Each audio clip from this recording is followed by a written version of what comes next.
Hey everybody, this is Alex Merced from AlexMercedCoder.dev, and what I'll do is do this video to kind of talk about like working with files, particularly from your front-end code, and just like working with file inputs, working with file readers, all sorts of stuff. Okay, and just to kind of show you an example of this in action, this is like a little mini note-taking app I just made yesterday. I made this in a couple hours, probably less time than that, and basically it's a notes app that has decent functionality just to kind of just show you sort of proof of concept. So I can take notes and say, hey, remember to eat cheese, and then put a tag like food.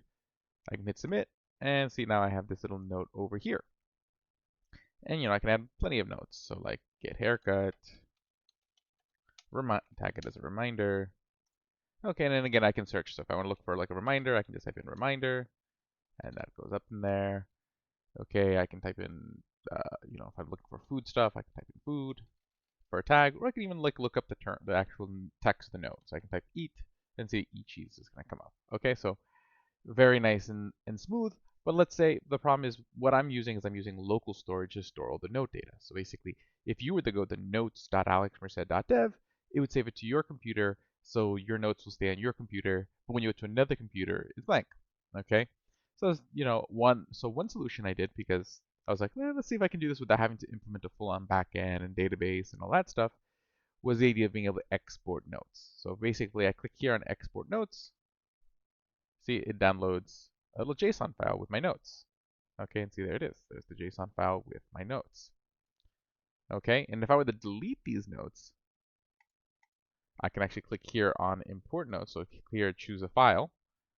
Okay, grab that JSON file, and I can click import notes, and my notes are back. So I could theoretically export the notes on one computer, import them on another computer. So it feels a lot like, like your old traditional desktop software where you would save files and load them on different computers, and that's kind of how you would transport information. Okay, not a bad way of doing things, especially for like little like proof of concept type apps and personal projects and portfolio projects to demonstrate just, hey, I can build an application that does a thing. Okay, I mean, you could theoretically build whatever you want and distribute it, at pretty much very nil cost because again, just deploying a static front end page like this is pretty much free these days. So if you want to use this note taking app, go for it. But what I want to show you what to do is a couple different things. One, how to generate files, how to upload files, how basically have to work with the file input. We'll also talk about how the style input. I didn't style this is Bootstrap, but we'll talk about how you would style that, and that's essentially the topic for today. I'm not going to talk about how to implement search or anything else about how this particular app was set up, but you can look up the repo on GitHub, Merced Notes. You'll find it. Okay. So with that, let's head over to VS Code. Okay, and what I'm going to do is I'm going to create a new index.html. We're going to do this all in pure HTML, no frameworks, no nothing. Okay. So I'm just going to set up my boilerplate. I'm not going to even bother having a separate JavaScript file, so we're just going to use a script tag. And then we're going to have we're just going to start off with generating some text. So we're going to have some input, the type equals text. Okay. And we'll just wrap this in a div.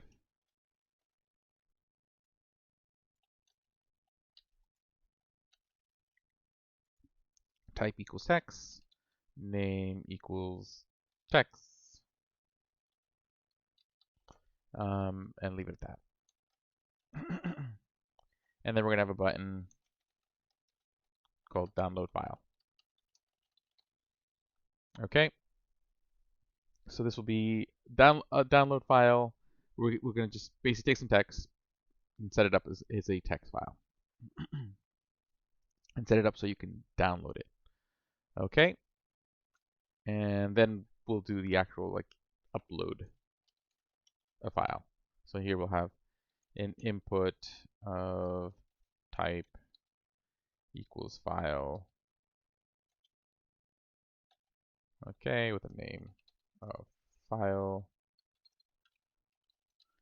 And then we'll also have a button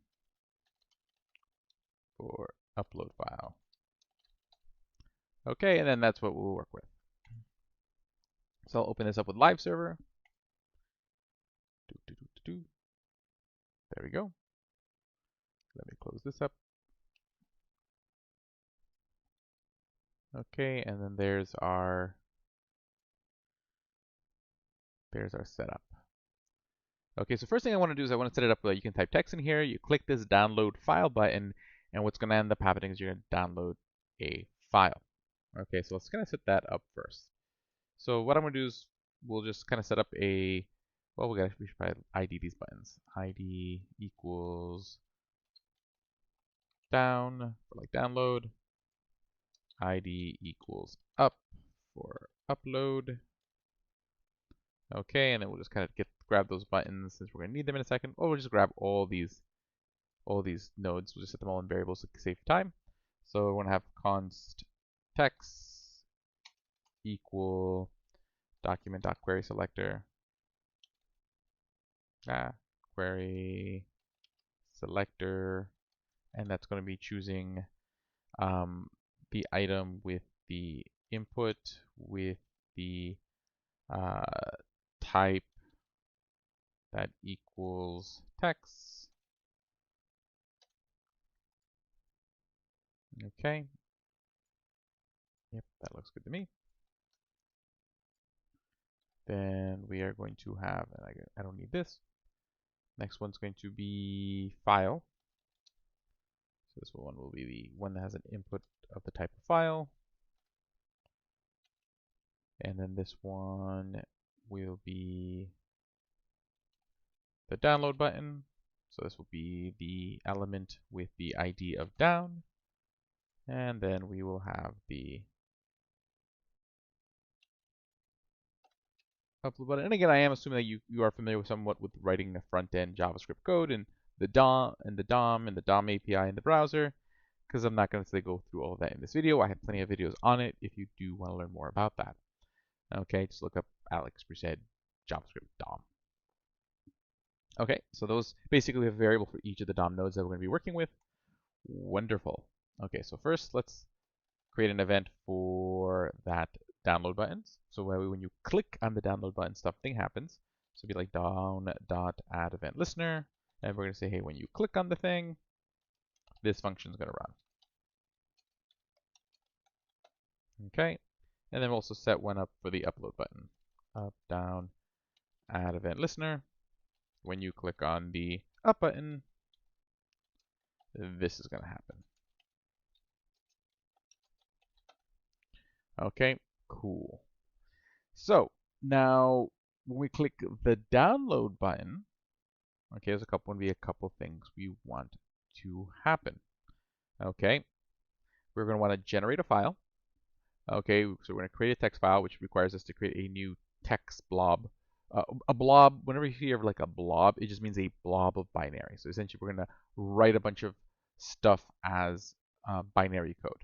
Okay, a file. That, depending on how you encode it, will depend on what kind of file it is.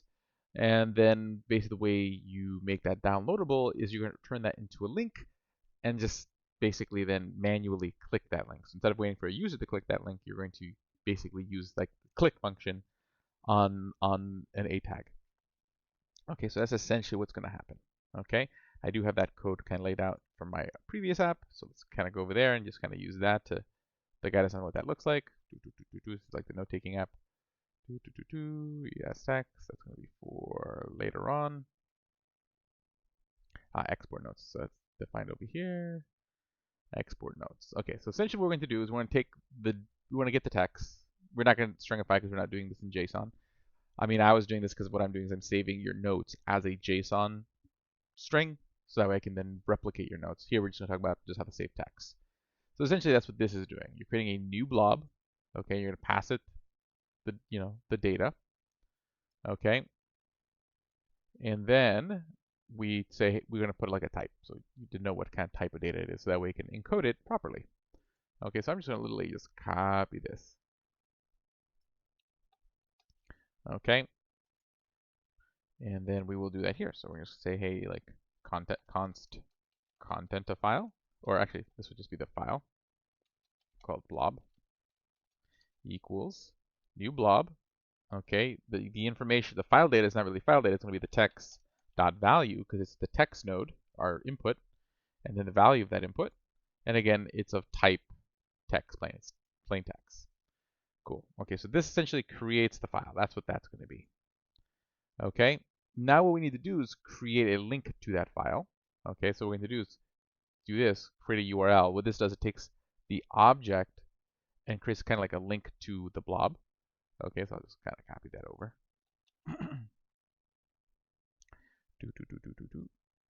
Okay, so const URL equals, again, we take the URL. Oh, we want to use the same namespace. Let's see here, URL lowercase equals create object URL blob. Okay, so we're gonna use this method, and just so you can see what it creates, console.log URL. Okay, so let's just see what's happening so far. So let me open up DevTools so you can see the console log. Okay, and actually this console logs the blob as well, so you can kind of see each step. Okay, so if I write cheese here as text, oh, I put this in the wrong listener. Oops. There we go. Cheese. I click download, and you see like there's the blob. Okay, so it's just a blob of binary, and then you see the link that it generates. See, essentially generally generates this like sort of temporary link that I can then use. Okay, nice. So now the next step is we then have to create a link. So we're going to create a element. So you see here we're creating an a tag. Okay, we're going to set the href. Okay, here we're setting up the name of what the file should be when you download it. So when you download, it's going to download it under this file name. And then here's a link. And so that way it links to the blob. And it's going to download the blob as notes, in this case notes.json, but we'll call it something else. And then we can click that link.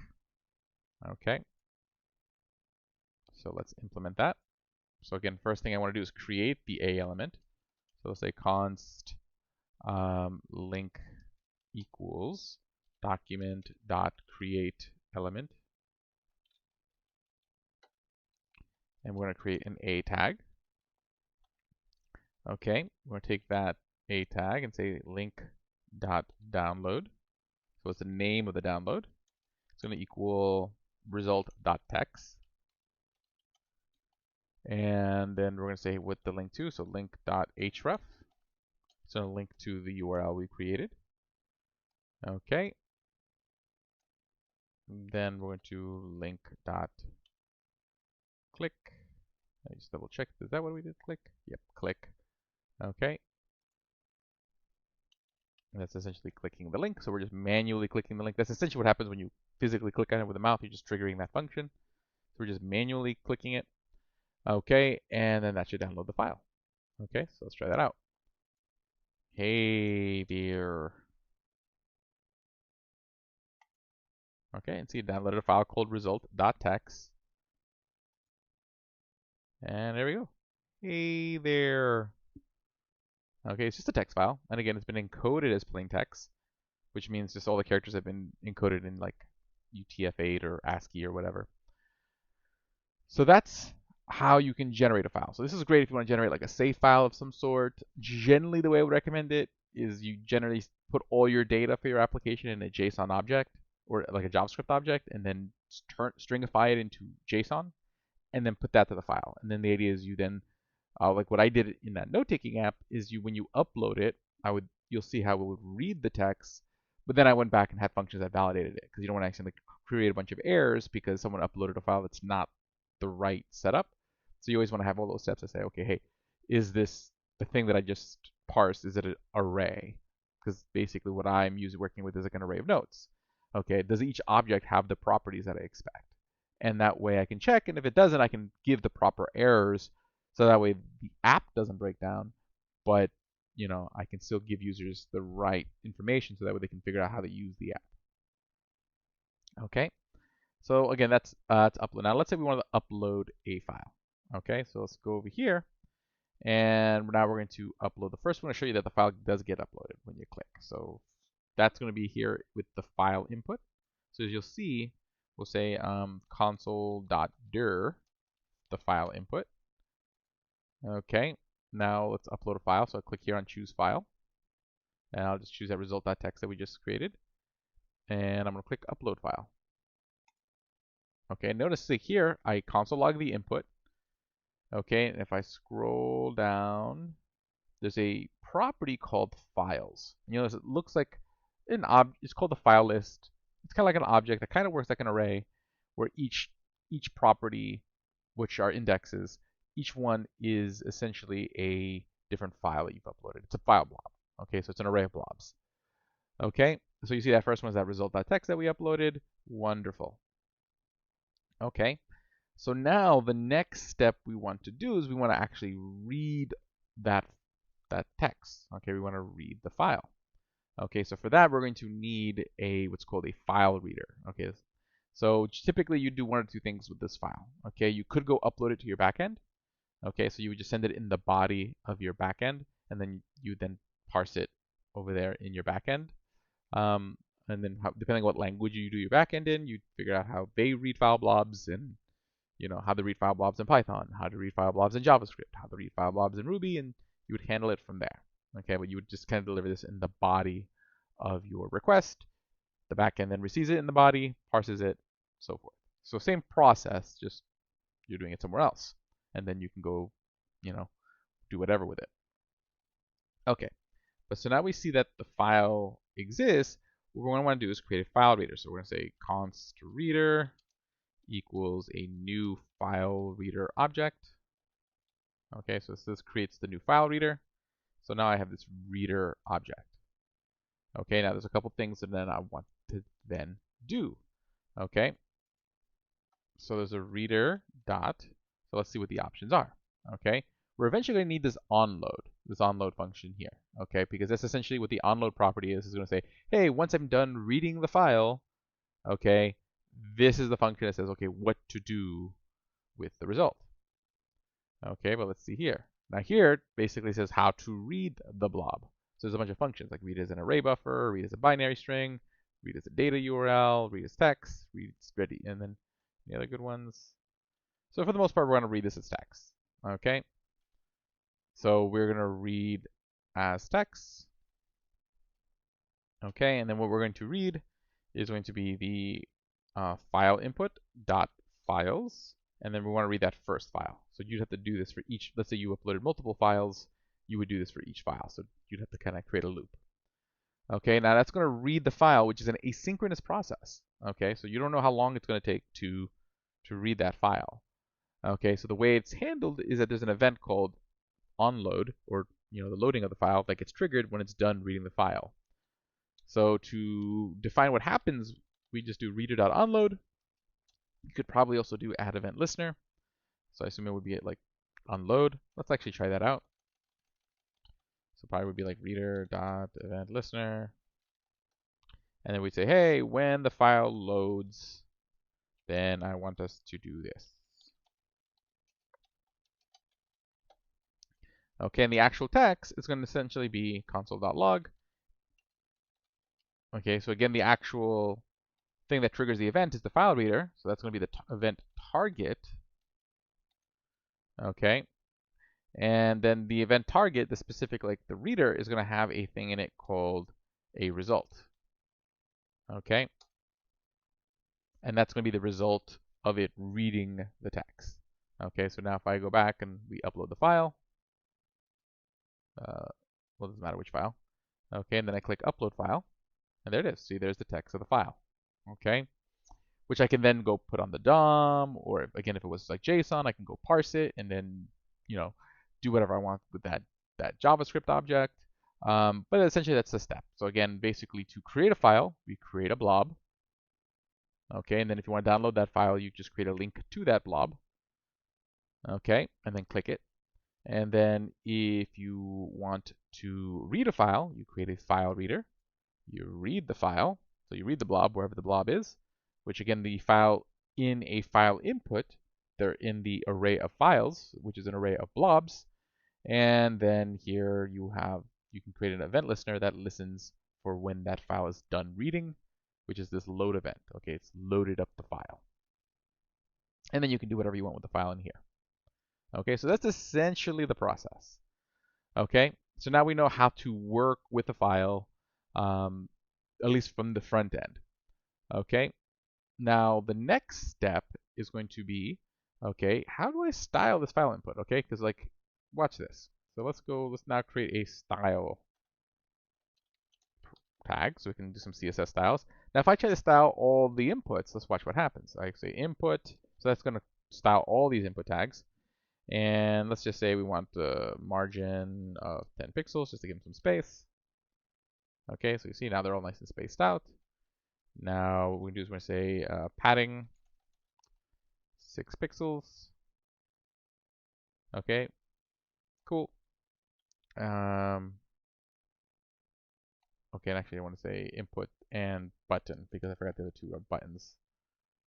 So you see the two buttons also getting styled, but notice like this choose file button doesn't style. Okay, so no matter, even though I'm styling all inputs and all the buttons, this thing is not being styled. Okay, it's just a weird browser quirk. Okay, that about file inputs. Okay, this is something that everyone eventually runs into. So we'll show you, and again, I'll show you how to handle this. Okay, padding. Just make it background color. We'll say it's brown. Okay, so see, so far I see the actual inputs being styled, but not that little button, that little nested button. Background color, and then we want to say color for the text, white. Okay, and then let's get rid of the border.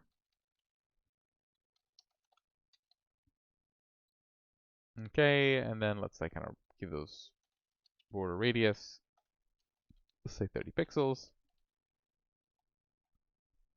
Okay, so overall, like, again, this all looks a little bit nicer, but this choose file button never got styled. Okay, so what do I do about that? You could just accept it. That's an option. Okay, you don't have to. What you can do, and the easiest thing you can do, is a variety of things you can do. What you can do is you can create something else that represents your file upload and just kind of manufacture it with JavaScript. But the easiest option would be to take that input, so this file input, and wrap it in a label. Okay, and we'll just say the label. Okay, upload file. And then what we do is we're going to take this input and put it in there. Okay, so you see there, no file chosen.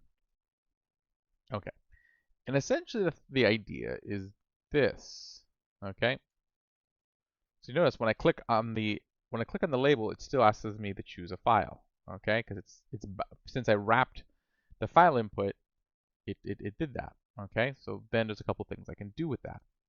So I'm going to target specifically the file input. So I'm going to say, hey, any input with a type of file, we're going to set that display to none, just because there's no way to make it look pretty, so we just don't want it visible at all. Okay, so see, now it's gone.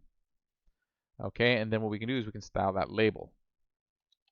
You might want to give that label an ID if we have lots of labels, but I only have one label, so we can now, or actually I can do this. I can just copy this style over here, label.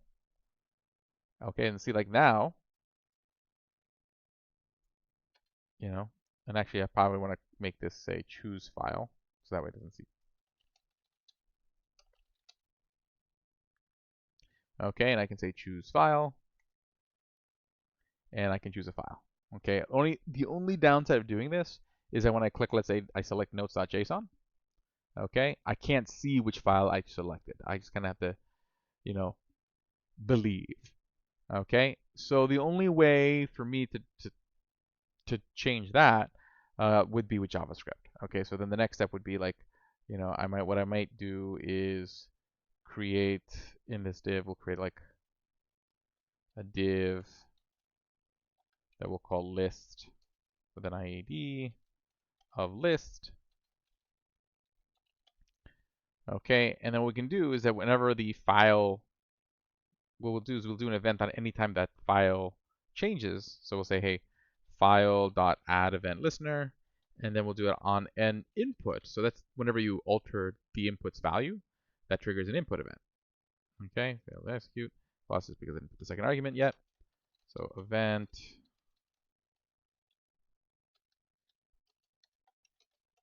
And now what I can say is like, hey, anytime you update the file input, we're going to go back and display the list of file names. Okay, so then what I'll do is I'll target that div. So const, what do we call it? Div with an ID of list. So I'll const list equals document dot query selector, and I want the thing that has the ID of list. Okay. And then what we'll just do is we're going to just say for f for file, or let f of file.files. So that's going to loop through all the files that are associated with this input. Okay. So, and then basically what I can do is just say, create a new node. So document dot create element, or create element. We'll just create a p tag. We're going to say const p equals, so that's going to create a new p tag. We'll change that p's inner text to equal the f.name, so the name of the file, and then we will take the list.append, and we're going to append the p tag. Okay, and that'll happen anytime I add a file. So I click here, I click notes.json, and see now it says notes.json. Now let's see here, does this replace or add? Okay, so then see now there's two files being uploaded. Okay, and now let's go back to the upload. I just want to, so again, in this case, I want to read each file. So right now it's just going to read the first file. So if I click upload file, see, it just reads the first file, the result.txt. Hey there. Okay, even though I uploaded two files. So let's do a couple things. First, let's just confirm that both files did get uploaded. Console.log, which I don't think is the case. File, and that should be console.dir. Or actually, can just do console.log file.files. Okay. So first I'll do result.txt, and then I will do notes.json. Okay, and I click upload file. Okay, yeah, see, I'm only uploading one file. Okay, now why does it still say both names? Because again, that's just my code here that I forget to clear the p tag. So it's appending, but it's never clearing out the list. So really what I want to do is just kind of add this, like list.innerText equals, so that way I clear, actually let's change it to inner HTML. So that way it clears it out each time. Because anytime you click the choose file button, it's like a new upload. So if I click result.txt here, cool. Then if I click notes.json, that replaces it. But I can choose multiple files. Oh, I guess I can't. Okay, unless there's a property, let's see here. File input, multiple files. Multiple attribute, there we go. There's an attribute for that. Okay, and you can have multiple files. So basically what we want to do is we want to take that file input right over here, and we would want to label it multiple. Okay, so now let's try this out. So if I do result.txt, notes.json, see now I can choose multiple files. I click open, and see now it lists both. And then if I upload the files, and see now the file blob has multiple, or the file list has multiple files in it. Okay, and now if I go back, and now let's say we wanted to read multiple files, what I would just do is that here when we read the files, we would just do this as a loop. So I would just say like for let f of files. Okay, and then I would just kind of copy this into there. So it's doing it once for each file. Okay, and okay. Probably don't need a separate reader for each one. We'll test that out in a second. But then it would just be, I would just pass F here. Okay, and let's try that out. So let's upload 2 files. Okay, and let's click upload file. Does it read both? Files is not defined. Where did I write files the second time? Oh, this should be file.files. That's where we made a mistake. There we go. So let's try that again. Choose files, choose 2 files. Let's upload them. Uncaught F is not defined. Oh, I did a capital F here. My bad. Ooh, slipping. Okay, let's try that again. Upload 2 files. Then I click upload a file. And it worked. See, basically both files get printed. Now the question is, could I make this more efficient by only declaring the reader once? Because it seems like I can, let's just try it out. So let me see here. Control X. Okay, so let's declare the reader before the loop instead of declaring a whole new reader object on each loop. Let's see if that still works. And then I'm just going to use that same reader on multiple files. And let's see if that works. So results.txt. I upload 2 files. And then we're going to upload a file. Okay, failed to execute read as text on file reader. The object is already busy reading blobs. Okay, so there's one reason you may not want to do that. Because again, it's asynchronous. So basically the file reader is already busy reading one file. And again, things happen so fast that by the time the next, so basically what you'd want to do then in that case is, if you did really want to use one file reader, which in this case is probably simpler to just use multiple file readers. But if you did, what you would want to do is trigger the reading of the next file in the load. So that way you know that the file reader is done reading the files. Probably more complicated than necessary because yeah, I can't imagine. Like you can do that, but you'd have to probably set this up a little bit differently.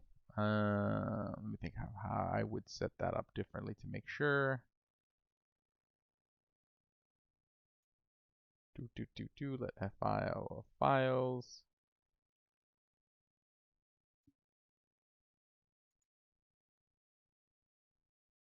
I would probably want to set it up as, you'd have to set it up as a recursive loop, probably the simplest way, and that's probably a little bit more complicated than I want to get into this video. But again, I don't see the reason why you would want to do that when you can just kind of do it here, just declare a new reader on each loop, let the thing read, and then again, when the loop is done, like basically when that code's done, that file reader is going to get cleaned up anyways by the garbage cleaner, because it's block scoped. So yeah, so that's how you work with files. So again, we've seen how you can style the file input. We've seen how you can upload a file, how you can download a file, and yeah. So hopefully you guys enjoyed that. My name is Alex Merced from AlexMercedCoder.dev. So again, if you want to learn a whole lot more, make sure to head over to training.alexmercedcoder.dev, where you can kind of find all sorts, based in different categories. And you say, hey, I want to learn more about backend, then you can find stuff to click on and learn all sorts of really good stuff. Make sure to head over to devnursery.com and join the Slack and Discord communities. Like the channel, leave a comment, subscribe to my podcast, Web Dev 101.